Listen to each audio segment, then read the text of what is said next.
Doralf, I have a treat for you today. We're talking about Tron in Modern. Tron? Yeah. Okay. I have some bad news. Tron isn't good anymore. And believe me, if I say that, it must be the truth. Tron just got come and cut it. So Doralf thinks Tron is bad now. So we'll talk about, instead of what we're going to do, we're going to talk about 5 decks that used to be very powerful, but are now garbo. Yep. So Doralf, let's talk about the days where you're not throwing the deck on the wall. Yeah.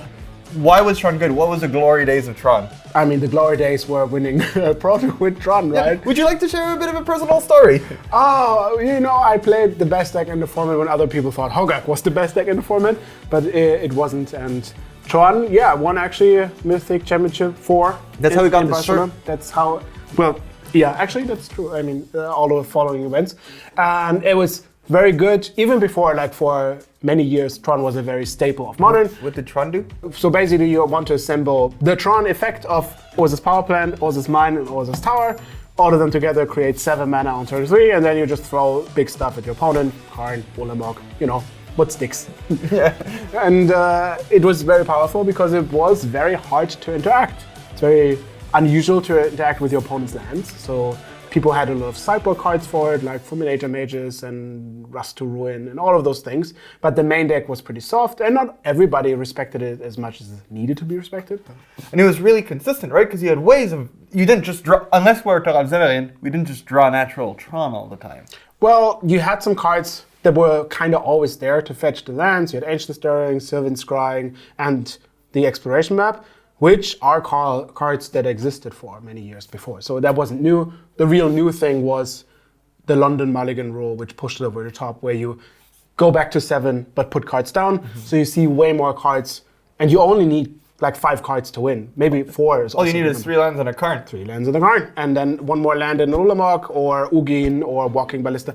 It was, to some extent, considered the best deck in Modern. Yeah, but... Are all the cards still legal? Did they ban anything? No, they're all legal, but they added cards which are unfavorably interacting with some of the Tron's most important things, the lands. With Modern Horizons 1 and 2, obviously, the stories of Modern Horizons warping the format still exists, but especially Modern Horizons 2 allowed a lot of the power level to go up, so you couldn't really keep up with your stream, with your plan anymore. And then Bujeo killed your land. Yeah, lands are your friend, but that land is not. So Tron didn't keep up with the times. It didn't get anything. Like, people... Kappa Seiju. Yeah, no, there's nothing more to do. It didn't get better threats, it didn't get better tools to find the lands. It just stood where it was, and in Magic, especially in formats where only cards get added, staying where you is not what is good. So Tron died. I'm sorry.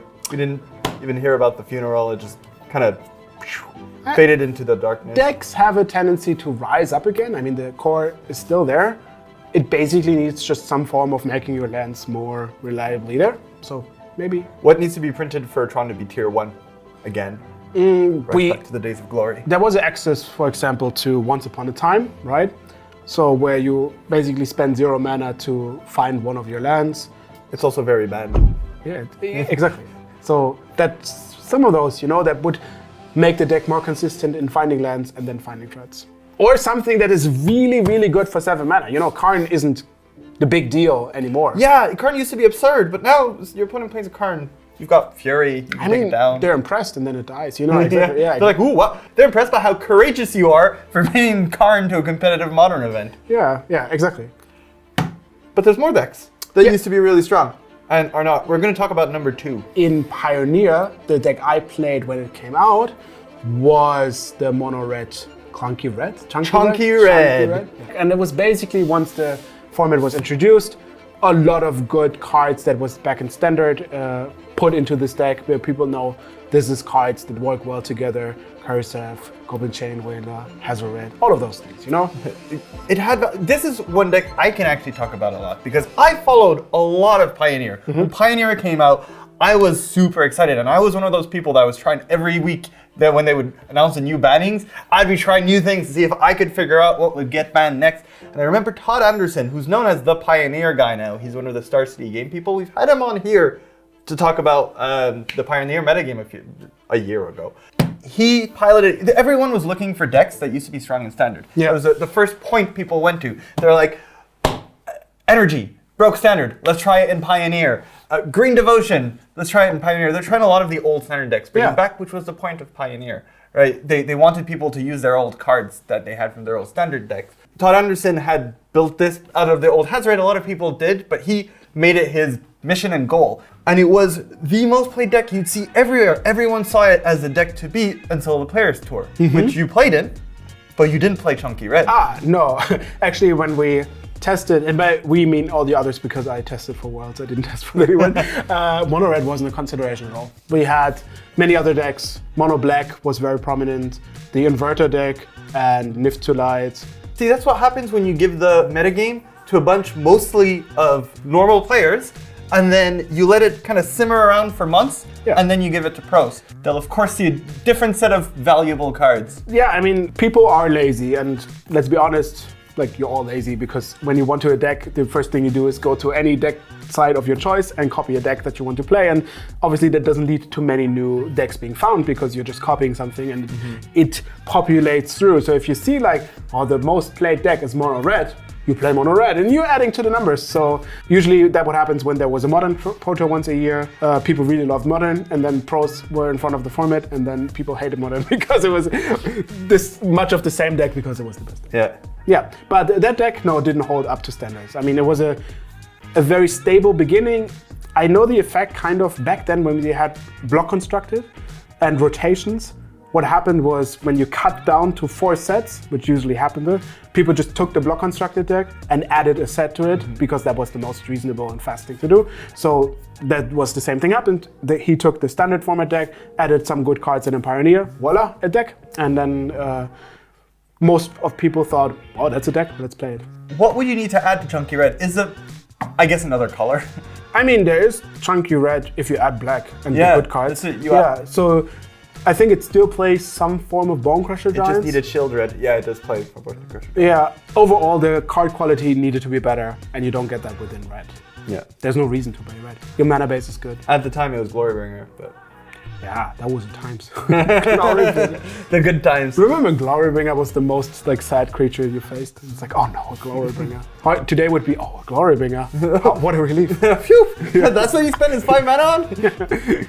Yeah, but actually talking about the Pro Tour, number 3 is also from Pioneer, the deck I played at that Pro Tour, that was Nift to Light, which also didn't survive. That deck was considered the best deck for a while. Right? It was really at the top tables of Pioneer all the time. At that specific event, I played against Chonky Red, but every time I played against Chonky Red, I was like, eh. But every time I played against Nift to Light, I was like, oh man, I don't know if I can beat this. It's just too much value. Yeah. PV top 8 at Pro Tour with a Nift to Light version with Gilded Goose. It was not considered the very best deck, but definitely a strong contender for the metagame. You had such a strong win option by just playing your 5 mana card, drawing 4 cards, and then just play all the good cards and all the spells. So it was very reasonable. Your mana base was kind of hurtful. Like even the mana base. A lot of your lands came into play taps. Yeah. And I don't think you didn't even have the tri-lands. I think the Triumphs were spoiled but not released. Probably more multicolor cards got better, but not at the same rate that other 1 or 2 color decks got much better. Yeah, Atraxa just does what Niv Visit does, but better. But also, the opponent's decks just got way more quick and powerful. Mono Green Devotion kills on turn 4 if you don't do anything. Lotus Field, I'm playing a big dragon that draws me some cards. Yeah, you're dead. And then a lot of the other decks just... The creativity decks also. Yeah. You remove it because you were bound to having so many clunky multicolor cards in order to make the Niv Mizzet work. Your action suit wasn't great. You had to play like 2 or 3 mana cards, which sometimes, Abrupt Decay is not good against anything. Dreadbar is not good against creativity. Yeah, so it was good for a medium amount of time, but then eventually, like all the very strong sets, like Neon Dynasty, Kamigawa, Dominaria Reunited, all of those strong cards didn't help the deck. What would you need to add to Niv Mizzet to make it a playable card again? Lifelink would be a very good... You think Lifelink on Niv Mizzet would just make the deck 2-1 again? Okay, let me rephrase that. Hexproof. Hexproof would be good. The problem with the dragon is you played the dragon and then it died and you have cards in your hand but you couldn't use them because that's what you did until turn 4 made the dragon work. Don't have enough Pioneer. Let's talk about Modern. Yes. Feller, friend of mine, also he's been here, Eli Loveman. Didn't you play that deck here at this table? Yeah, he also wasn't very successful because it turns out humans is not playable anymore. And I like the story of how they threw a lot of other cards into humans and still called it humans. Like, oh, I mean, we can put a Ragavan in it and still call it humans. You know? Last time Yamin was at this table playing against Harry, he brought humans. And humans at the time had Ragavan and Teferi in it. Teferi's technically a human, but... True, yeah. But, I mean, Ragavan is a humanoid. Does that count? So yeah, humanoid. It's a dancer. So tell me about the glory days of humans. Wow, humans was very strong for about 4 years, especially when they printed Thaddeus Lieutenant and very cheap humans that worked together. It was actually quite surprisingly found. Like some people played it and everybody was like, oh, it's a humans tribal deck. How cute. It came out of the SCG circuit with Colin Mullen. Oh, wow, very good. Yeah, and since then they've found out the mana base is so good, you can just play every human you want. And turns out there's a lot of humans. Yeah. So you're bound to find some good ones. Yeah, and then it's also surprisingly quick. Like if you play Champion of the Parish, that's a 4/4 like on turn 2 or 3. And then surprisingly disruptive. I think the big boon was Reflector Mage then, where you could interact with your opponent's creatures. And at instant speed with Mantis Rider, you had very good 3s. You could even play the Crispicula Middling Mage, where if you knew what you were playing against, you could shut down whatever they had to get rid of your board. Yeah. And people, even the influence of humans, meant that some people would be running Wrath of God and Supreme Verdict, one of each in their board, just in case Meddling Mage would be played, so they didn't know what to name. That's true. Yeah. Yeah, Human was definitely a tier 1 deck. I mean, until they would say Modern Horizons 2 was the clear cut of humans. What happened Well, outside of Ragavan? The interaction spells specifically with the elementals, like Fury was just a 2-mana card that wrecked your board for nothing because you had 1 or 2 turns to build up your board, and at that point the creatures were big enough to do something, right? But when you play a Thaddeus Lieutenant and then a Champion of the Parish and a Meddling Mage, but then all of a sudden your opponent for just no mana removes all of them, you go like, that's kind of bad. So, which card that is not a human would you need to make a human to make humans playable? That is a good question. I don't think Ragavan is enough. I don't like. So if Ragavan was a human, not Ragadan, doesn't make the cut. No, Ragadan. Hey. The problem is you have to make your creatures survive, right? So it must be something that I don't think you need power level. I think you need protection. So if Selfless Spirit would be a human. So a human Selfless Spirit. Yeah, or Bird and Forge Tender. I think it's not a human. Should be a human. No, it's not a human. Maybe what you can do is like. Those usually belongs to illusions, like the spell where you can sack your creatures to counter something. That would be sick. Oh, like Curse Catcher. Yes, but if you have like a human, sack your human to make something counter if they pay 1 more. Ah, so like a blue human that has that. Yeah, because they made a Merfolk Lord in Dominaria that does that. Yeah. One last deck. We're here. You promised 5. Yes. You've done 4. Well, we go to the grand scheme of Magic. Obviously, we try to be for many formats as possible. And even though I'm not a Legacy expert, but I'm pretty sure that I've seen this deck around for many years and then it's just nowhere to be found. It's Goblins. and poor Goblins! I can tell you, I come from the days where your opponent starts with Mountain Goblin Lackey and you say, oh God, I'm screwed. Yeah, nowadays Goblin Lackey seems a little Goblin silly. Yeah, yes.